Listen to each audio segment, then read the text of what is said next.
hello' আজি বনাব লৈছোঁ পানী পিঠা গতিকে ব'লকচোন ভিডিঅ'টো আৰম্ভ কৰোঁ পানী পিঠাৰ বাবে যি ইনগ্ৰেডিয়েণ্টৰ প্ৰয়োজন হয় তাৰে ভিতৰত আটাইতকৈ মেইন ইনগ্ৰেডিয়েণ্টটো হৈছে কেঁচা পিঠা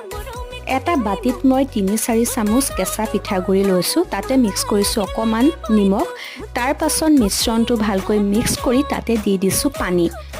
আৰু পানীখিনি এনেকুৱাকৈ মিক্স কৰিছোঁ যাতে ই বেছি ডাঠো নহয় বা পাতলো নহয় তাৰ পাছতে এখন পেনত অলপ তেল দি তাৰে চামুচ দি দিছোঁ পিঠাগুড়ি মিশ্ৰণটো আৰু এনেকৈ গোটেইকেইখন পিঠা বনাই ল'লোঁ